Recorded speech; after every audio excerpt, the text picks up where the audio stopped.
नमस्कार मित्रों, मैं आचार्य पंकज आपका स्वागत करता हूं वास्तु शिखर में। और जो मैं पिछले कई वीडियो से आपको बार बार बता रहा था कि हम एक नया कोर्स लेके आ रहे हैं जो वास्तु का होगा, एस्ट्रोलॉजी का होगा और एस्ट्रो वास्तु का होगा, जिसे हम कनेक्ट कर सकते हैं एस्ट्रोलॉजी और वास्तु का। इसके बाद एक न्यूमरो वास्तु पे भी लेंगे, क्योंकि न्यूमरोलॉजिकली भी हम लोग वास्तु को जज कर सकते हैं, न्यूमरोलॉजिकली भी चूज कर सकते हैं कि कैसे कौन से नंबर व्यक्ति के घर के कौन सा दरवाजा अच्छा होगा, या कितना डेट ऑफ बर्थ वालों के लिए कौन सा कमरा अच्छा होगा, या कितना डेट ऑफ बर्थ वालों के लिए कौन सा दरवाजा अच्छा होगा। ये जानने के लिए हम न्यूमरो वास्तु भी सीखेंगे। लेकिन सबसे पहले जो फर्स्ट प्रायोरिटी है कि सबसे पहला जो कदम है वास्तु की दिशा में, वो है कि पहले आप वास्तु को समझें, वास्तु क्लासेज लें, उसके बाद स्टेप बाय स्टेप आगे की ओर बढ़ेंगे। सबसे पहले मैं आपको बताता हूं कि वास्तु के कोर्सेज में कौन कौन सा टॉपिक कवर करेंगे, क्या क्या बताएंगे और आप क्या क्या सीखेंगे हमसे वास्तु के बारे में। तो सबसे पहले बात करते हैं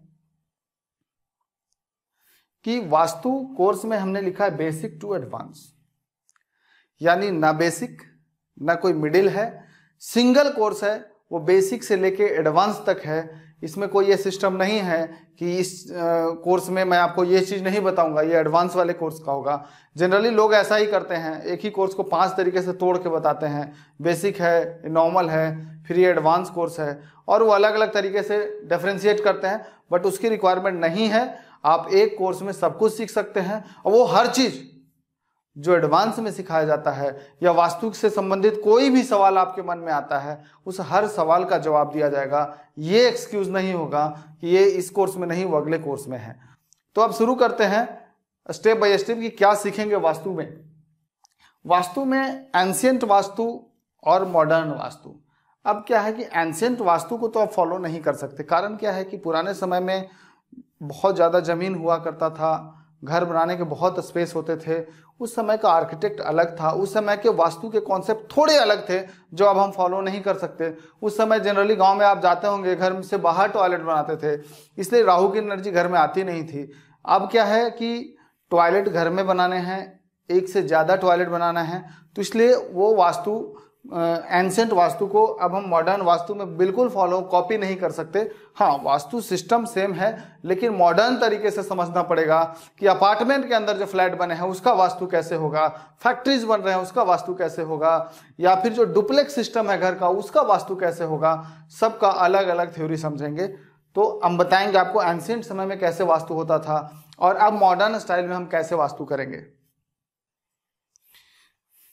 तो फिर हम लोग पढ़ेंगे 5 तत्वों के बारे में कि 5 तत्वों का कैसे एक दूसरे से कनेक्शन है। अर्थ एलिमेंट का लाइफ में क्या क्या रोल है, वाटर एलिमेंट का क्या क्या रोल है, फायर एलिमेंट का क्या रोल है, एयर का क्या रोल है, स्पेस आकाश का क्या रोल है, अग्नि का क्या रोल है। सबको हम इंडिविजुअली अलग अलग से स्टडी करेंगे। और दूसरी चीज़ है एक दूसरे को क्रिएट करते हैं, कैसे एक दूसरे को क्रिएट करते हैं, कैसे एक दूसरे को डिस्ट्रॉय करते हैं। इन 5 तत्वों के बारे में पढ़ेंगे। ये सब बेस है, अगर ये स्ट्रांग नहीं है तो वास्तु नहीं कर पाएंगे। तो सबसे पहले हम बेस को पढ़ेंगे। नेक्स्ट है बैलेंसिंग ऑफ द 5 एलिमेंट्स, कैसे एक दूसरे को बैलेंस करते हैं, या कोई तत्व खराब है तो उसको कैसे हमें बैलेंस करना है। थ्योरी ऑफ 5 एलिमेंट, यानी 5 तत्वों के बारे में अलग अलग से समझना है। क्रिएशन, कंट्रोल और बैलेंसिंग, कैसे क्रिएट करते हैं, कहीं पे मान लीजिए वो जल तत्व नहीं है तो कैसे क्रिएट करना है, कैसे बैलेंस करना है, कैसे कंट्रोल करना है, कैसे वो एक दूसरे को डिस्ट्रॉय करते हैं, कैसे एक दूसरे को सप्रेस करते हैं, दबाते हैं, कैसे एक दूसरे को बढ़ाते हैं। ये सारी चीजें हम पढ़ेंगे। फिर हम पढ़ेंगे कि जो 16 जोन है टोटल, ऐसे 8 दिशा सुना होगा आपने, ईस्ट वेस्ट नॉर्थ साउथ, 4 दिशाएं, और साथ में 4 कॉर्नर होते हैं, नॉर्थ ईस्ट नॉर्थ वेस्ट और साउथ वेस्ट। लेकिन इन 8 दिशाओं के बाद 8 उप दिशा हैं। वो 8 उप दिशा हैं, जैसे नॉर्थ और नॉर्थ ईस्ट के बीच में एक आता है नॉर्थ नॉर्थ ईस्ट है।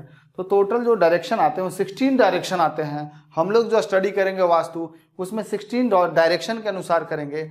तो उन सभी 16 डायरेक्शन के बारे में पढ़ेंगे कि नॉर्थ ईस्ट है, ईस्ट नॉर्थ ईस्ट है, ईस्ट साउथ है, ईस्ट है, साउथ ईस्ट है। ये सभी डायरेक्शन, टोटल 16 डायरेक्शन है, और सभी डायरेक्शन कुछ ना कुछ बताते हैं अपने बारे में। उन सबसे जैसे नॉर्थ ईस्ट है तो मेडिटेशन है, विजडम है, क्लैरिटी ऑफ माइंड है, विजन है, आपका ये आज्ञा चक्र है। तो नॉर्थ ईस्ट हो गया, तो नॉर्थ ईस्ट से क्या क्या प्रॉब्लम्स आती हैं, नॉर्थ ईस्ट को कैसे बैलेंस करते हैं, नॉर्थ ईस्ट से हम क्या क्या क्रिएट कर सकते हैं, ये सारी चीजें स्टडी करेंगे। वैसे ही सारी डायरेक्शन को स्टेप बाय स्टेप आगे बढ़ेंगे। फिर है साउथ साउथ ईस्ट है, फिर साउथ है, फिर साउथ साउथ वेस्ट है, साउथ वेस्ट है, फिर वेस्ट साउथ वेस्ट है। ये सारी डायरेक्शन हम स्टेप बाय स्टेप पढ़ते जाएंगे। फिर वेस्ट साउथ वेस्ट है, वेस्ट है, वेस्ट नॉर्थ वेस्ट है, नॉर्थ वेस्ट है, नॉर्थ नॉर्थ वेस्ट है, नॉर्थ है, ये और साथ में नॉर्थ नॉर्थ ईस्ट है। यानी टोटल जो डायरेक्शन है वो 16 है। इन 16 डायरेक्शन के बारे में स्टडी करेंगे कि इन 16 डायरेक्शन का हमारे लाइफ में क्या रोल है। हर डायरेक्शन कुछ ना कुछ अपने बारे में बताते हैं। जैसे अग्नि का काम है आपकी लाइफ में एक ऊर्जा का क्रिएशन देना, अग्नि का काम है आपकी लाइफ में फाइनेंस को बढ़ाना, अग्नि का काम है पेट को ठीक रखना, ईशान कोण का काम है माइंड को ठीक रखना, वास्तु पुरुष का मस्तिष्क है, आज्ञा चक्र है हेल्थ को ठीक रखना, साउथ वेस्ट का काम है रिलेशन को मजबूत करना, साउथ का काम है रिलैक्सेशन देना। तो जिस डायरेक्शन में अगर वास्तु दोष होता है लाइफ में उसी डायरेक्शन से रिलेटेड ही प्रॉब्लम आती है। अगर किसी के घर में नॉर्थ खराब है तो नॉर्थ से रिलेटेड प्रॉब्लम आएगी, ईस्ट खराब है तो ईस्ट से रिलेटेड प्रॉब्लम आएगी। तो सभी 16 डायरेक्शन को स्टडी करेंगे कि कहाँ पे क्या वास्तु दोष होता है, तो क्या परेशानी आती है और फिर उसको कैसे बैलेंस करते हैं। फिर हम पढ़ेंगे वास्तु पुरुष मंडल। वास्तु पुरुष मंडल यानी वास्तु पुरुष के पूरे शरीर को समझेंगे, पूरे बॉडी को समझेंगे कि जो उसके शरीर पे 45 देवी देवता विराजमान हैं। उन 45 देवताओं का अपना एक अलग अलग रोल है।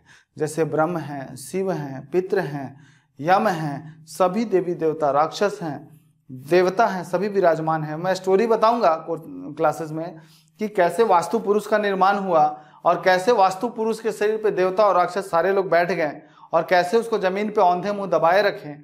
तो उन सभी ऊर्जाओं का अपना एक अलग अलग रोल है। उन सभी का एक क्रिएशन है कि ब्रह्म से ही सभी ऊर्जा का जागरण होता है। तो हम लोग ब्रह्म के बारे में पढ़ेंगे, फिर धीरे धीरे सभी देवता के बारे में समझेंगे, सभी राक्षस के बारे में समझेंगे और उनके सबका अपना अपना एक रोल है। ये डेप्थ है वास्तु का और इन सब चीज़ों को अगर आप समझते हैं तो आप बड़े आसानी से वास्तु कर पाएंगे। फिर मर्म स्थान है।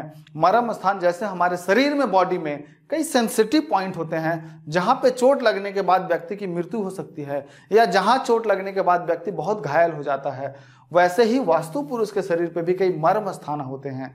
अगर उस मर्म स्थान पे अगर पिलर डाल दिया जाए, उस मर्म स्थान पे अगर कोई प्रॉब्लम क्रिएट किया जाए तो वास्तु पुरुष बीमार पड़ जाता है, वास्तु पुरुष का शरीर खराब होने लगता है। तो वही परिस्थितियां घर में रहने वाले लोगों पे आने लगती है। जैसे कई बार मर्म स्थान पे कई बार वास्तु ऐसा होता है जैसे फ्रिज रख दिया, अब इतना हैवी आइटम जैसे ही मर्म स्थान पे रखते हैं तो सभी लोगों के बॉडी में पर्टिकुलर उसी जगह पे पेन शुरू हो जाता है। तो कैसे उसको करेक्ट करना, सिर्फ फ्रिज हटाते हैं और दर्द खत्म हो जाता है, नहीं तो एम्स तक लेके भागते रहिए पेशेंट को और वहां भी डॉक्टर एक ही जवाब देते हैं कि पता ही नहीं चल रहा है या मेडिसिन सूट ही नहीं करता। तो कैसे इन चीज़ों को कोरिलेट करेंगे।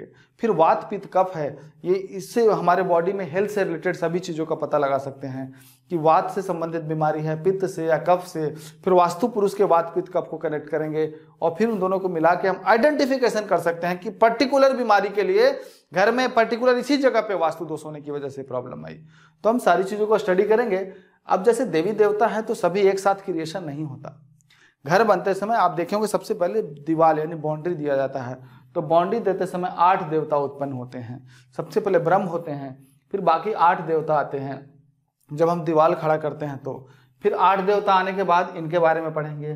फिर क्या है 16 देवता आएंगे कब, जब छत डल जाएगा, जब ऊपर छत डाल देते हैं तो फिर 16 देवी देवता का निर्माण होता है।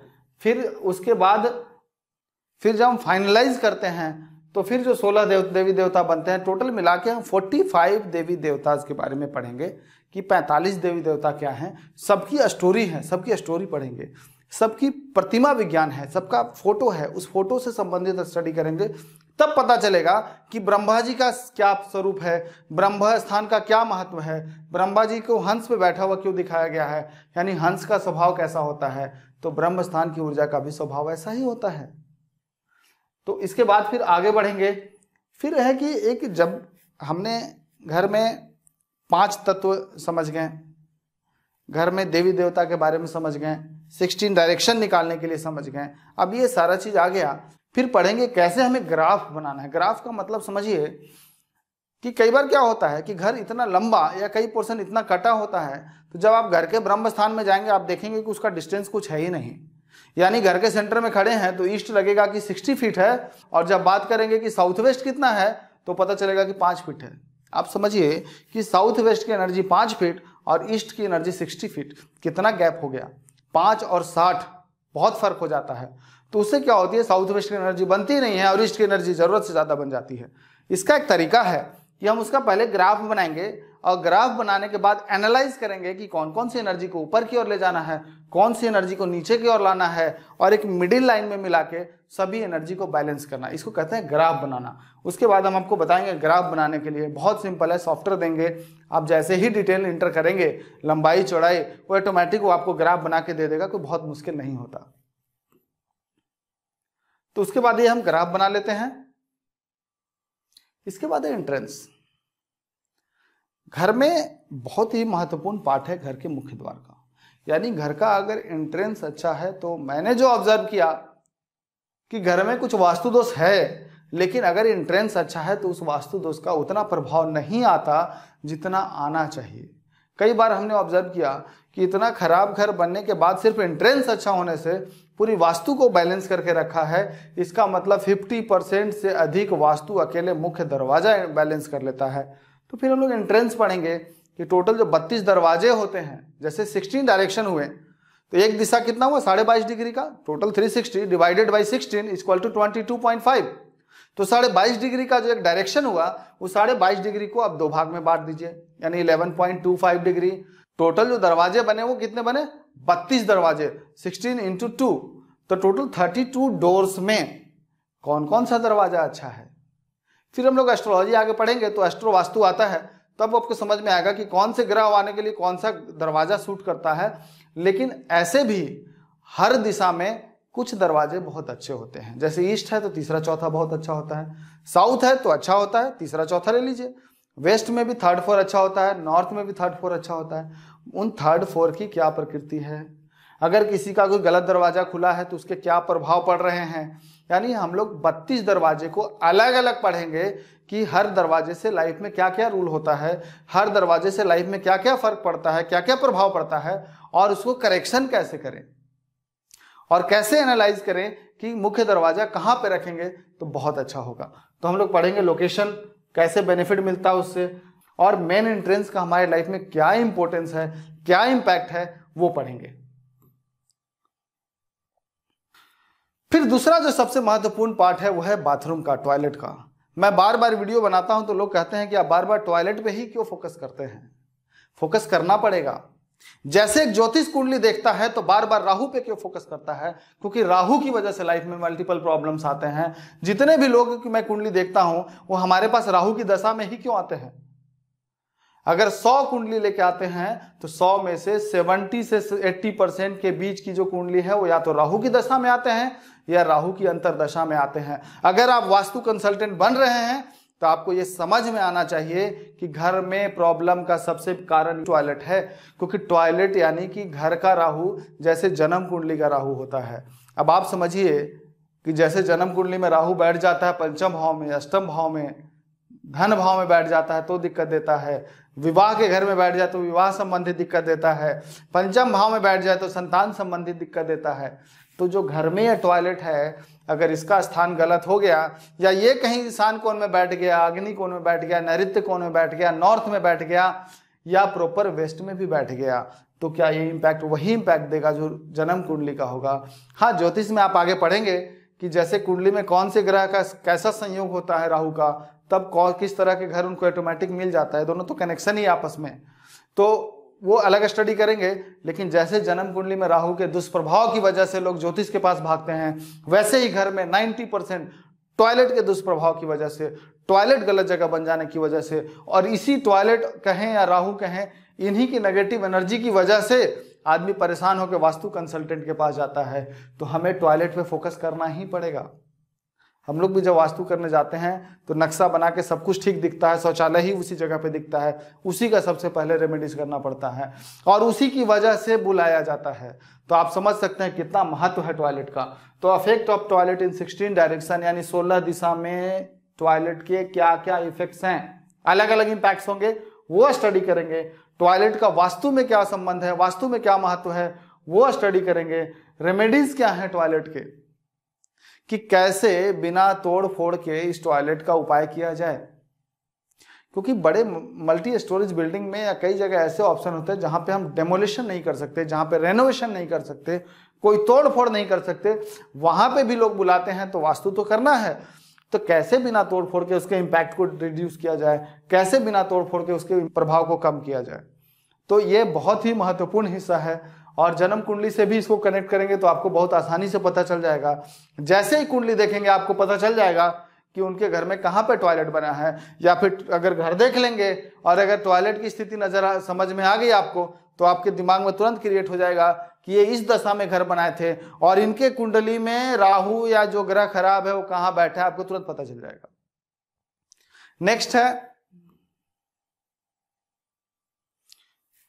अब टॉयलेट के बाद क्या आता है, रूम की लोकेशन, कौन सा रूम अच्छा है, रूम कहाँ बनाना चाहिए, बेड कहाँ लगाना चाहिए। ऐसे जगह तो नहीं लगा रहे हैं बेड जहां पता चलेंगे सोएंगे तो डिप्रेशन आ जाएगा, सोएंगे तो बीमारी शुरू हो जाएगी, तो वो सारे देखने हैं। रूम में सोने के अलग अलग इंपैक्ट होते हैं। आप भी देखिए, कई बार ऐसा लगता होगा कि एक पर्टिकुलर रूम में जाने के बाद आपको नींद नहीं आता, वहीं कहीं दूसरे रूम में अगर साउथ में सोने चले जाते हैं तो बहुत अच्छी नींद आती है। ये भी हम एस्ट्रोलॉजिकली समझ सकते हैं कि कैसे कौन से ग्रह के प्रभाव की वजह से उनको कौन से डायरेक्शन का कमरा सबसे अच्छा सूट करता है। शादी होने वाली लड़की है, उसका सबसे अच्छा रूम कहाँ होगा। कुछ ऐसे रूम है जहाँ पे सोने के बाद शादी ही नहीं होती, सिंपल सा ईशान कोण में सुलाएंगे बहुत लंबे समय तक तो शादी नहीं होती। तो हम कैसे जज करेंगे उनका बेडरूम कहाँ रखा जाए जिससे कि जल्दी शादी हो जाए। फिर है किचन। टॉयलेट के बाद दूसरा जो सबसे इंपॉर्टेंट रोल है वो किचन का है। अग्नि यानी हमारे शरीर में ऊर्जा का सोर्स, हमारे शरीर में एनर्जी का सोर्स है। तो अब आप समझिए, अगर गलत जगह किचन होगा या किचन कहीं ऐसे जगह बना दिए जो जल का स्थान है, नॉर्थ में ले जाके बना दिए। अब नॉर्थ एक तो खुद गया काम से, क्योंकि कुबेर का स्थान है, कुबेर भी खत्म, और वहां अग्नि डालने के बाद अग्नि भी खत्म, क्योंकि पानी में जब अग्नि डालेंगे तो खत्म हो जाएगा। तो अब वहां डाल देंगे, किचन बना देंगे, तो ऑटोमेटिक है कि पेट खराब रहना, पैसे रुक जाना, ये सारी प्रॉब्लम्स आने लगेंगी। यानी किचन यानी आपके घर के अंदर फाइनेंशियल कंडीशन को देखिए और घर के किचन को देखिए, दोनों का सेम कनेक्शन है। किचन अग्नि यानी कि हमारे लाइफ में कैश एंड लिक्विड पार्ट होता है, तो किचन का प्लेस बहुत सोच समझ के रखना चाहिए। तो किचन का सबसे अच्छा स्थान क्या है। दूसरा, अलग अलग 16 डायरेक्शन में रखने के बाद किचन के क्या क्या प्रभाव आते हैं। हर दिशा में रखने के बाद किचन के अलग अलग इंपैक्ट है। वेस्ट में रखेंगे तो अलग है, ईस्ट में रखेंगे तो अलग है। तो उन सब के इंपैक्ट्स पढ़ेंगे, क्योंकि जब कोई फोन करे आपको तो आप उनकी प्रॉब्लम्स को पूछो। लोग जितना भी कोशिश करें कि मेरे घर का ये डायरेक्शन खराब है, आपको बिल्कुल नहीं सुनना। आपको सिर्फ उनके प्रॉब्लम पे फोकस करना है कि इन्होंने जो कॉल किया वो किस वजह से किया, इनकी लाइफ में क्या प्रॉब्लम क्रिएट हुए हैं। उस बात के सुनने के बाद आप खुद कैलकुलेट करें कि उनके घर में किस जगह पे ऐसा क्या चीज बना हुआ है जिसकी वजह से उनकी लाइफ में प्रॉब्लम्स आ रही है। आप उनको बताएं कि आपके घर की इस डिग्री पे ये चीज बना हुआ है, आप उसको कनेक्ट करें। आप देखेंगे, हैरान हो जाएंगे आप कि आप जो भी बता रहे हैं वो एकदम उसी तरीके से कनेक्ट होता चला जा रहा है। क्योंकि वो जो वास्तु बताएंगे उनको डायरेक्शन पता नहीं ढंग से, उनको ना एंगल निकालने आता, ना घर का शेप निकाल के, वो तो अंदाजा से बात करेंगे कि मेरे घर का ईशान खराब है, और जब आप पूछेंगे तो बोलेंगे कि नहीं मेरे घर में स्वास्थ्य सब कुछ अच्छा है। मतलब आप समझ लीजिए कि उनके घर के ईशान कोण में टॉयलेट तो नहीं है। वो चाहे जितना चिल्लाते रहे कि मेरे घर के ईशान कोण में टॉयलेट है, हमें नहीं मानना है। तो उनके घर में प्रॉब्लम सुनने के बाद कहां वास्तु दोष है ये आप कनेक्ट कर लेंगे इस वास्तु कोर्स के बाद। नेक्स्ट है, लिविंग रूम कहां रहना चाहिए, लॉकर कहां रखना चाहिए जहां पे सेविंग हो सके। कई ऐसे जगह हैं डिस्पोजल जोन होता है, वहां जाके लॉकर रखेंगे, सारा का सारा फंड डालते जाएंगे, सारा डिस्पोज होता चला जाएगा। तो लॉकर रूम का प्लेस कहां रहेगा, बालकनी बनाना है नहीं बनाना, किस डायरेक्शन में बनाना है, कितना एरिया लेना है, बालकनी को वास्तु में लेना है नहीं लेना, यानी ब्रह्म स्थान निकालते समय कई बार नहीं लेना पड़ता है। नेक्स्ट है वास्तु पोस्ट सर्वेंट रूम को कहाँ से ऐसा जगह रखें जहां पे उसकी ऊर्जा बनी रहे, जहां पे वो हावी ना हो पाए आप पे। फिर वास्तु के अनुसार से स्टोर रूम का स्थान कहाँ होना चाहिए।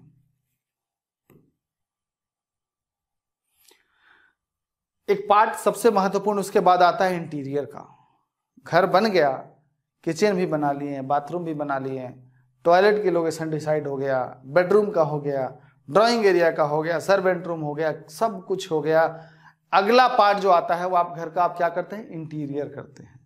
इंटीरियर के टाइम पे क्या होता है, टीवी की लोकेशन कहाँ होनी चाहिए, एसी कहाँ लगना चाहिए, फ्रिज कहाँ लगना चाहिए, कलर्स क्या क्या होंगे कहाँ कहाँ, वॉशिंग मशीन का एरिया क्या होगा, इलेक्ट्रिक जो मीटर्स हैं या इलेक्ट्रिकल गैजेट्स हैं वो कहाँ रखे जाएं, ये सारी चीज के बारे में स्टडी करेंगे। बच्चे का पढ़ने की जगह कंप्यूटर रखना है, मान लीजिए बच्चे स्टडी करते हैं तो उसकी प्लेसमेंट कहाँ होनी चाहिए, इन्वर्टर का प्लेसमेंट कहाँ होना चाहिए, हीटर कहाँ होना चाहिए, एयर कंडीशन कहाँ होना चाहिए, फिर मेडिसिन कहाँ रखी जाए जहाँ सबसे अच्छा इम्पैक्ट देता है, इन सब चीज के बारे में बताएंगे। ये सारा पार्ट इंटीरियर का है। कलर्स के बारे में स्टडी करेंगे कि कौन से डायरेक्शन में कलर करना चाहिए। कहीं ऐसा तो नहीं है कि नॉर्थ में पीला रंग कर दिया, पता चला कि सारा का सारा अपॉर्चुनिटी खत्म हो गई। किसी भी जगह पे नॉर्थ में अगर डार्क येलो कलर जैसे ही करेंगे, स्किन प्रॉब्लम, अपॉर्चुनिटीज खराब होने लगेगी, घर में नल में लेके जाने लगे, सेम प्रॉब्लम आने लगेगी जो नॉर्थ में बने हुए टॉयलेट से आता है, इतना खराब होता है वहां पे डार्क येलो कलर या गोल्डन कलर। तो वो सारी चीजें किसका पार्ट है, वो इंटीरियर का पार्ट है। तो इंटीरियर के बारे में पूरी स्टडी करेंगे। ये सब करने के बाद एक बहुत महत्वपूर्ण टॉपिक है रेमेडीज। रेमेडीज कैसे करें, तो रेमेडियल पार्ट को हम लोगों ने 5 स्टेप में डिवाइड किया है कि कैसे एनालाइज करना है, कैसे रेमेडीज करना है और कैसे एनर्जी को क्योर करना है जो उस घर में नेगेटिव एनर्जी है। तो सबसे पहले है एंट्रेंस की एनालिसिस करेंगे, घर का नक्शा बनाएंगे, एंट्रेंस देखेंगे कितने नंबर का एंट्रेंस आ रहा है, उसके बारे में पूछेंगे उनसे, वो बताएंगे कि हमारे इस तरह की प्रॉब्लम आ रही है कि नहीं। अगर नहीं आ रही है तो फिर चेक करेंगे कहीं एंट्रेंस हमने गलत तो नहीं ना डायरेक्शन निकाला, कहीं गलत तो नक्शा नहीं बना हुआ है, फिर क्रॉस चेक करेंगे, फिर आगे बढ़ेंगे। जब आप सही तरीके से मिलाएंगे तो जो भी एंट्रेंस होगा उसका प्रभाव उस घर में दिखेगा। दूसरा है हम लोग डिस्पोजल एरिया को मिलाते हैं। नक्शा बनाने के बाद डिस्पोजल एरिया में जाके देखेंगे कि यहाँ रखी हुई चीजें सालों से ऐसे की ऐसे ही पड़ी रहेगी, यानी अगर डिस्पोजल एरिया में कोई भी चीज रख दी जाए तो वैसे ही बेकार पड़ा रहता है, वो यूज में नहीं आता। तो फिर उसको कनेक्ट करेंगे, तब आपको सब कुछ समझ में आने लगेगा कि हमारा नक्शा अब सही बन चुका है, अब हम लोग वास्तु करने के लिए तैयार हैं। फिर है रूम की लोकेशन को एक्सेस देखेंगे कि रूम की लोकेशन कहाँ कहाँ है, उसके क्या क्या प्रभाव आ रहे हैं, गलत है या सही है। फिर है बैलेंसिंग ऑफ 5 एलिमेंट्स, जो 5 तत्व हमने पढ़ा वो देखेंगे कि इनके घर में 5 तत्व कहाँ कहाँ खराब हो रहे हैं, और जहां जहां भी खराब हो रहे हैं फिर उसको 1 बाय 1 हम लोग बैलेंसिंग करेंगे। जो पीछे पढ़ेंगे अब उसको अप्लाई करना है कि कैसे बैलेंस करें। फिर हम पढ़ेंगे कि प्रोग्रामिंग करना है, कि अब हमने बैलेंसिंग तो कर लिया, अब नेक्स्ट स्टेप है प्रोग्रामिंग। प्रोग्रामिंग क्या है कि कहाँ पे कौन सी पिक्चर लगानी है, कौन सी चीज को कहाँ से कहाँ रिप्लेस करना है, कैसे इन वास्तु दोष को खत्म करना है, क्या क्या रेमेडीज करनी है टॉयलेट के पास। फिर वो सारी फाइनल प्रोग्रामिंग करेंगे कि अब ये हो गया। अब हम लोग फाइनल प्रोग्रामिंग करने के बाद उनको बोलेंगे अब वास्तु आप शुरू कीजिए, हर 5-5 दिन के बाद एक वास्तु करना शुरू कर दीजिए, और जैसे ही फाइनल हो जाएगा तब फिर हमारा होगा 5वां स्टेप वास्तु पूजा। ये बहुत जरूरी है। जैसे एक व्यक्ति जब हॉस्पिटल जाता है, उसकी सर्जरी हो जाती है, तो फिर उसको हील अप करने के लिए मेडिसिन दी जाती है, वैसे ही वास्तु पुरुष के शरीर पे इतने सारे सर्जरी होने के बाद पूजा बहुत जरूरी है। वास्तु पूजा जो हमारे शास्त्रों के अनुसार से है, उस पूजा के बाद जो छेड़छाड़ से, जो सर्जरी से जो ऊर्जाएं डिसबैलेंस हुई हैं, जो एनर्जी डिस्टर्ब हुई है, उसको हील अप करने के लिए पूजा करते हैं। और वो पूजा करने के बाद वो सारी की सारी एनर्जी न्यूट्रल हो जाती है।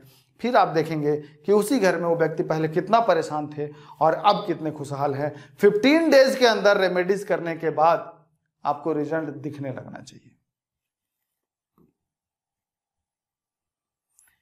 फिर है बिजनेस ग्रोथ, कैसे बिजनेस ग्रोथ करना है, कैसे नए कस्टमर्स को लाना है, स्टेबिलिटी कैसी लानी है, प्रमोशन कैसे, मतलब क्या क्या वास्तु उपाय करेंगे कि प्रमोशन मिल जाए जल्दी, बिजनेस में कैसे हमें मैजिकल ग्रोथ लाना है, बिजनेस नहीं चल रहा है तो हमें कैसे उसको ठीक करना है, कहाँ पे वास्तु दोष है, अगर वास्तु दोष नहीं भी है तो कैसे इंप्रूव करना है। ये एस्ट्रोलॉजिकली करेंगे तो और अच्छा रिजल्ट आता है, और नहीं भी तो जैसे मान लीजिए किसी को बिजनेस में ग्रोथ नहीं हो रहा तो ऑब्वियसली नॉर्थ इसका जिम्मेदार होता है। तो नॉर्थ की एनर्जी को जब हम बढ़ाएंगे तो स्वाभाविक है कि उसकी ऊर्जा बढ़ने लगती है।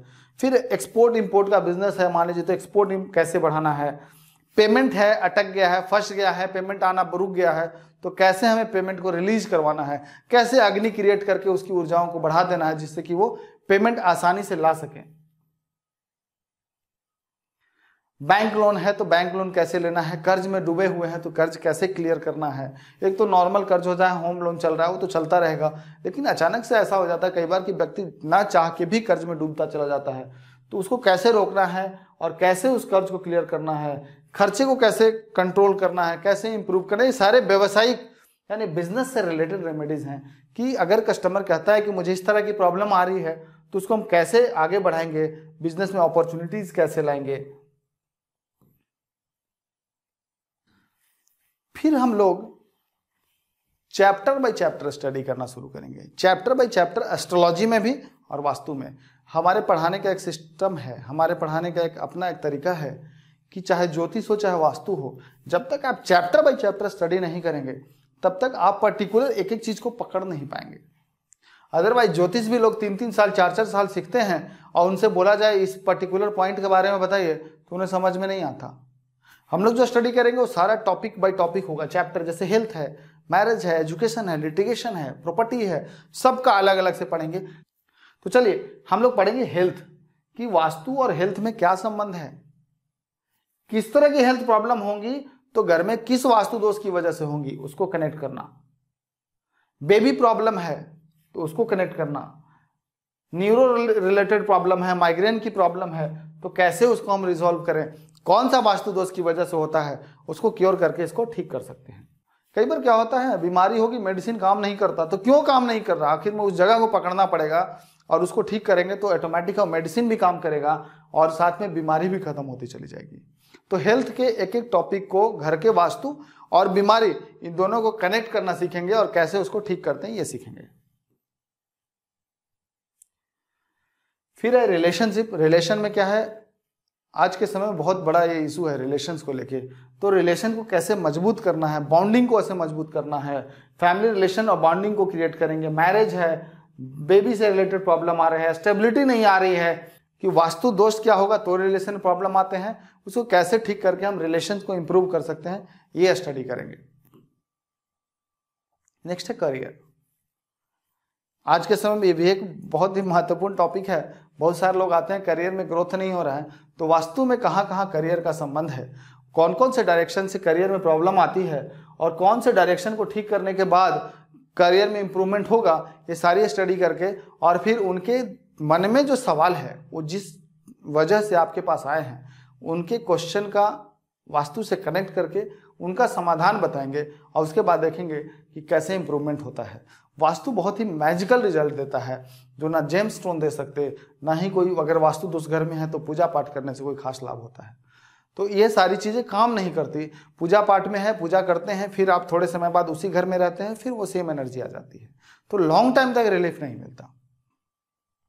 इंडस्ट्रियल वास्तु पढ़ेंगे कि एक इंडस्ट्री में वास्तु कैसे कैसे होता है, कि कैसे हम प्रोडक्शन को मैक्सिमाइज करें, ऑर्डर को कैसे लाएं, बेस्ट प्रोडक्ट क्वालिटी कैसे क्रिएट कराएं, लेबर प्रॉब्लम आ रही है तो लेबर प्रॉब्लम कैसे ठीक किया जाए, रॉ मटेरियल कैसे कहाँ रखा जाए जहाँ पे सही तरीके से उसका यूटिलाइज हो सके, वेस्टेज कैसे कंट्रोल किया जाए, कोई प्रोडक्ट खराब ना बने, सेल अच्छा होना चाहिए, ऑर्डर अच्छा आना चाहिए, अंदर एक पॉजिटिव ऊर्जा बनी होनी चाहिए जिससे कि लेबर, स्टाफ, वहाँ के मैनेजमेंट सब हंसते हुए बहुत ही पॉजिटिव एनर्जी के साथ काम कर सके। तो इंडस्ट्रीज के बारे में कैसे वास्तु होता है वो मैं आपको बताऊंगा, कैसे जो आ रही ऑब्स्टेकल्स हैं उसको कैसे ठीक किया जाए। तो ये सारी चीजें हैं। फिर हम लोग स्पेशल वास्तु पढ़ेंगे, जैसे स्कूल में, स्कूल का वास्तु अलग होता है, घर का वास्तु अलग होता है, तो स्कूल में वास्तु कैसे करना है, क्लासरूम की लोकेशन कहाँ रखनी है, जो आपके प्रिंसिपल का जगह कहाँ होगा, टीचर्स की मीटिंग प्लेस कहाँ होगी, वो सारी चीज़ें डिसाइड करेंगे। एंट्रेंस के लिए सेम कैलकुलेशन होता है। फिर इंडस्ट्रीज का जो मैंने बताया, इंडस्ट्रीज कैसे करना है, ऑफिस का वास्तु कैसे करना है, एक शॉप है तो उसका एंट्री कैसे क्रिएट करना है, उसका वास्तु कहाँ कैसे करना है, उसका वास्तु कैसे करना है, कहाँ पे सामान रखने से जो प्रोडक्ट नहीं सेल हो रहा था वो जल्दी सेल हो जाता है, ये सारी चीज़ें हैं। हॉस्पिटल का वास्तु अलग है कि ऑपरेशन थिएटर कहाँ बनेगा, एंट्रेंस कहाँ रखेंगे, मेडिसिन रूम कहाँ होंगे, नर्सिंग रूम कहाँ होंगे, वो सारी चीज़ें हम लोग पढ़ेंगे हॉस्पिटल के बारे में। घर के बारे में तो है ही, घर तो सबसे बेस है। सेम है रेमेडीज, जो मैंने बताया कैसे कैसे रेमेडीज करते हैं, वो जो 16 डायरेक्शन निकालने का टेक्निक क्या है, उसको कैसे करेक्ट करना है। फिर एलिमेंट स्ट्रिप है, कई बार कुछ जगह तोड़ फोड़ नहीं कर सकते, मजबूरी है, कुछ नहीं कर सकते रेनोवेशन से रिलेटेड, तो हमें कैसे उसमें एलिमेंटल स्ट्रिप यूज करके उसको कंट्रोल करना है, ये लास्ट ऑप्शन है। ऐसे कोशिश करेंगे, हमारे पास कई सारे रेमेडीज होती हैं, कुछ नहीं कर सकते तो एलिमेंटल स्ट्रिप यूज करना ही पड़ेगा। फिर है कि कोई नेगेटिव एलिमेंट्स हैं तो उसको हम कैसे ब्लॉक करें। फिर दरवाजे गलत बने होते हैं, अब दरवाजा चेंज नहीं कर सकते, फिर हम उसको कैसे ब्लॉक कर सकते हैं, उसके ब्लॉकिंग मेथड्स हो गए, ये सारी स्टडी करेंगे। फिर है उसका जो ऊर्जा है, स्पेस की जो ऊर्जा है उसको कैसे प्रोग्राम करना है, उसके टेक्निक्स बताऊंगा कि कैसे उन स्पेस एनर्जी को हम बैलेंस करें। सिंबॉलिक एक्टिविटीज होती हैं, जिससे कई पिक्चर्स होते हैं, कई फोटो होते हैं जिसे लगाते हैं, तो सिंबॉलिक क्या हमारे सबकॉन्शियस माइंड में इंपैक्ट करता है। अब जब सुबह उठते हैं उस चीज को पर्टिकुलर उस डायरेक्शन पे देखते हैं तो वो माइंड में एक अलग सी ऊर्जा क्रिएट करती है। एक दिन, 2 दिन, महीना, 2 महीना, बार बार जब आप उस चीज को देखते जाते हैं तो आपकी सबकॉन्शियस माइंड की प्रोग्रामिंग इस तरीके से हो जाती है कि वो पिक्चर की वजह से आपकी लाइफ में इंप्रूवमेंट आने शुरू हो जाते हैं। तो वो पढ़ेंगे। 2D टेक्निक है, 3D टेक्निक है, ये सारी टेक्निक्स बताऊंगा कि कैसे हमें इसको यूज करके इसको बैलेंस करना है। पिरामिड कैसे यूज करते हैं, आजकल मैं देखता हूं पिरामिड के नाम पे लोग घर में 20-20 पिरामिड लगा के आ जाते हैं, वो नहीं करना है। पिरामिड 1 या 2 मैक्सिमम यूज करना है, और उसको कहाँ यूज करना है, उसको कैसे यूज करते हैं, कैसे नॉर्थ साउथ जोन एक्सिस मिला के उसको रखा जाता है, तो पिरामिड की टेक्निक है। कट जोन होता है, अचानक से देखते होंगे कई बार किसी का बोलते हैं कि नॉर्थ ईस्ट कटा हुआ है, तो कटा हुआ है तो अब ऐसा तो नहीं कि वास्तु करने जाएंगे तो बोलेंगे बना दो, वो तो उनको ही पता है, नहीं बना सकते, उनका जमीन नहीं है वहां पे, तो कैसे उसको बढ़ाएं, तो कट जोन की बैलेंसिंग कैसी करनी है। फिर ये जो मैंने बताया अभी थोड़ी देर पहले सिंबॉलिक एनर्जी है, कि सिंबॉलिक एनर्जी से हमारे सबकॉन्शियस माइंड की प्रोग्रामिंग करता है। आप जिस डायरेक्शन में जो चीज़ बहुत अच्छा होता है उसको वहाँ जब रख देते हैं, उसको जब आप सुबह उठ के या कभी भी आप देखते हैं, बार बार देखते हैं, तो आपकी माइंड में उस तरह की प्रोग्रामिंग हो जाती है, फिर आपकी लाइफ में उसी तरह से पॉजिटिव एनर्जी आती है। तो सिंबॉलिक एनर्जी है, सबसे आखिरी ऑप्शन है, इसको सबसे लास्ट में यूज करेंगे। पिरामिड हो गया, क्रिस्टल हो गया, कि क्रिस्टल की इस्तेमाल कैसे करना है, ये सारी चीज़ों का इस्तेमाल बहुत सोच समझ कर करना पड़ता है। ऐसा नहीं कि जहाँ मर्जी वहाँ पिरामिड रख दिए या जहाँ मर्जी वहाँ क्रिस्टल लगा दिए, तो उसको कैसे लगाना है, उसकी एनर्जी को समझना पड़ेगा। उनकी कुंडली में एक बार एनर्जी को समझ के ही क्रिस्टल को यूज कर सकते हैं, अदरवाइज बहुत सारी प्रॉब्लम क्रिएट कर सकती है। मान लीजिए शनि खराब है, वेस्ट डायरेक्शन में जाके पिरामिड रख देंगे, उनकी लाइफ और ज़्यादा खराब हो जाएगी, इसलिए वो समझना पड़ेगा। फिर पंचकोश की बात करेंगे। जैसे हमारे शरीर के अंदर 5 कोश है, जो अंदर की तरफ है वही बाहर की तरफ है, तो पंच कोश की एनर्जीज को समझेंगे कि कैसे अनन्नमय कोश काम करता है, प्राणमय कोश है, मनोमय कोश है, विज्ञानमय कोश और आनंदमय कोश। इस पंच कोश की वजह से ही हमारा जीवन चलता है, इसी से हमारी लाइफ में पॉजिटिविटी आती है। ये एक तरीके से आप यूं समझे, physical body, energy body, emotional body, wisdom body और जो स्पिरिचुअल बॉडी है, ये सारा का सारा कैसे कनेक्ट होता है एक दूसरे से और कैसे वर्क करता है हमारी लाइफ में। इसके बाद मेडिटेशन बहुत जरूरी है। अगर आप एक अच्छा वास्तु कंसल्टेंट बनना चाहते हैं तो आपको अभी से ही रेगुलर मेडिटेशन शुरू कर देना चाहिए। मेडिटेशन मैं सिखाऊंगा आपको कि कैसे मेडिटेट करते हैं, क्योंकि बहुत लोगों के मन में ये सवाल होता है कि बैठते हैं तो मन भागने लगता है, बैठते हैं तो बुरे बुरे ख्याल आने लगते हैं। अरे ये तो स्वभाव है मन का।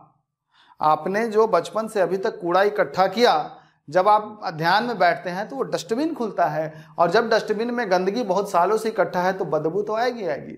तो इसका क्या मतलब है कि डस्टबिन को फिर से ढक दें?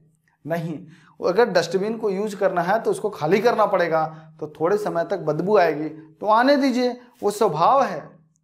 वैसे ही मन का स्वभाव है। मन में बहुत सालों से जो कूड़ा इकट्ठा हो गया, विचारों का कूड़ा, जब हम ध्यान में बैठते हैं तो ऑटोमेटिक है कि वो सारा का सारा निकलने लगता है और वही हमें बेचैन कर देता है। तो मैं मेडिटेशन ऐसी टेक्निक बताऊंगा जिससे आपको प्रॉब्लम कम हो और ध्यान में आप अच्छे से बैठ सकें, और उसके बाद आप एक लाइफ में एक बहुत ही स्पिरिचुअल एनर्जी को महसूस करेंगे। अब है कि इस कोर्स को कैसे करेंगे और कितने समय का होगा और क्या चार्जेस हैं। तो चलिए सबसे पहले बताता हूं कि इस कोर्स के लिए आपको प्ले स्टोर में आपको सॉफ्टवेयर दे दिया जाएगा, उसका लिंक आपको शेयर कर दिया जाएगा। अभी आप हमारे व्हाट्सएप नंबर पे आप एक मैसेज डाल दीजिए, उसी व्हाट्सएप नंबर पे आपको एंड्रॉयड के लिए या एप्पल फ़ोन के लिए और साथ ही साथ वेबसाइट का लिंक, जिस वेबसाइट पे कोर्स अवेलेबल होगा वो आपको दे दिया जाएगा। तो कोर्स में सबसे पहले है कि ये एक कोर्स वास्तु का कोर्स 3 महीने का होगा, सेम एस्ट्रोलॉजी का कोर्स 3 महीने का होगा, फिर हम लोग करेंगे एस्ट्रो वास्तु का कोर्स। तो वास्तु का कोर्स 3 महीने का होगा, लगभग ड्यूरेशन जो है वो 60 आवर का होगा, जिसमें हम एवरी वीक 3 घंटे का 45 मिनट के 4 चैप्टर देंगे। जब उन 4 चैप्टर को आप स्टडी कर लेंगे तो आपके मन में कुछ डाउट्स होंगे, वो डाउट्स आप हमसे पूछेंगे और डाउट्स को क्लियर करने के लिए 2 से ढाई घंटे का हम फिर एक लाइव क्लास देंगे आपको उसी वीक में, जिससे कि आपको क्लियर हो जाए कि आपने जो 1 वीक के अंदर जो स्टडी किया उसमें ये डाउट्स थे, वो डाउट्स हमने क्लियर कर दिया। फिर नेक्स्ट वीक में आपको सेम अगला चैप्टर मिलेगा, फिर उससे संबंधित डाउट्स है वो क्लियर करेंगे। इस बीच में मैं आपको इस तरीके से पढ़ाऊंगा कि आप पूरा कोर्स होने से पहले, यानी जैसे ही 2-3 सप्ताह होता है, आप प्रैक्टिकल करना शुरू कर दें, क्योंकि जब आप प्रैक्टिकल देखने लगेंगे तो आप जल्दी सीखेंगे, ज़्यादा सीखेंगे और साथ ही साथ मन में क्वेश्चन भी ज़्यादा आएंगे, और जितने ज़्यादा क्वेश्चन आएंगे उतना अच्छा लगता है मुझे बताने में। तो जितने ज़्यादा आप प्रैक्टिस करेंगे उतने तरह के क्वेश्चन आएंगे, फिर मैं सबका जवाब दूंगा हर सप्ताह लाइव आके 2 से ढाई घंटे 3 घंटे जितना भी टाइम लगता हो, आप सभी का जवाब देने के बाद ही हम लोग लाइव बंद करेंगे। साथ ही साथ कोर्स में आपको बेनिफिट मिलेगा कि लाइफ टाइम मेंबरशिप, यानी वेबसाइट पे आपको लाइफ टाइम मेंबरशिप दिया जाएगा। कभी भी आपके मन में कोई क्वेश्चन आता है आप पोस्ट कर दीजिए, आपको उसका आंसर दे दिया जाएगा। यानी वास्तु ज्योतिष आप जो भी जानना चाहते हैं, आपको हमेशा कहीं जाने की जरूरत नहीं है, जो भी मन में क्वेश्चन है वो आप डाल दीजिए, आपको उसका आंसर मिलेगा। दूसरा क्या है, टूल किट्स मिलेंगे, जो टूल किट्स बहुत ज़रूरी हैं। जब आप वास्तु करने जाते हैं तो जो भी इक्विपमेंट्स यूज करते हैं, जैसे आपका ऑयल फील्ड इलेक्ट्रिक कंपास होता है, आपके 16 जोन का चक्र होता है वो जिससे हम वास्तु करेंगे, सॉफ्टवेयर होता है जिस सॉफ्टवेयर से ग्राफ निकालेंगे, कैसे नक्शा बनाएं, वो सारी चीज़ें आपको बताया जाएगा कि एंगल कैसे निकालना है, गूगल डायरेक्शन से कैसे एंगल निकालना है, कंपास से कैसे एंगल निकालना है, हर एक थ्योरी जितना हो सकता है वो सब गाइड किया जाएगा आपको। साथ ही साथ केस स्टडी मटेरियल, यानी कि हम लोग जितना भी वास्तु करते हैं वहाँ कुछ ना कुछ एक एक्सपीरियंस फील करते हैं। हर तरह अलग अलग वास्तु है, जैसे इतने सारे चेहरे हैं वैसे ही जब हम लोग घर में जाते हैं तो अलग अलग घर मिलता है, सब घर एक तरह नहीं होते। तो उसी तरीके से सबकी एक अलग अलग एक्सपीरियंस फील करते हैं हम लोग। जाते हैं, उनकी कुछ प्रॉब्लम होती है, उनका वास्तु दोष क्या था, उन्होंने क्या बोला, हमने क्या वास्तु दोष देखा, कैसे रेमेडीज बताई, ये सारा का सारा एक मटेरियल बना के हर महीने वेबसाइट पे डाला जाएगा। और साथ ही साथ आपको लाइव क्लासेस में शेयर करेंगे। हमारा टीम का ये मेंबर यहाँ गया था, उन्होंने ऐसे ऐसे देखा, उसके बाद हमने ये उपाय किया और साथ में उनके कैसे रिजल्ट रहे। जब आप जुड़ेंगे तो एक आप हमारे वास्तु शिखर की फैमिली से जुड़ रहे हैं, तो आपकी सारी समस्या का समाधान यहीं मिलेगा। आप एक फैमिली की तरह ही रहेंगे इसमें। साथ में है ई मैगजीन। ई मैगजीन कहने के लिए, क्योंकि ई मैगजीन एक बहुत ज़रूरी चीज़ है। ये वो मैगजीन है जिसमें हम लोग तो आर्टिकल लिखेंगे, साथ में आप लोग बहुत कुछ अपने अपने लाइफ में फील करेंगे, वास्तु से रिलेटेड, ज्योतिष से रिलेटेड जाएंगे, कुछ नए नए एक्सपीरियंस करेंगे। वो आप लिख के हमें देते हैं और वो सारा का सारा आर्टिकल हम अपने मैगजीन में डालेंगे। आपके नाम के साथ हर महीने मैगजीन में आता रहेगा। वो ई मैगजीन आपके लाइफ टाइम रहेगा। जो जो आर्टिकल अच्छे लगेंगे वो सारा ई मैगजीन में डाल दिया जाएगा। और बात है फीस का, तो फीस बहुत ही मिनिमम से मिनिमम रखे हैं, तो शायद उससे संबंधित भी आपको कोई प्रॉब्लम नहीं आएगी।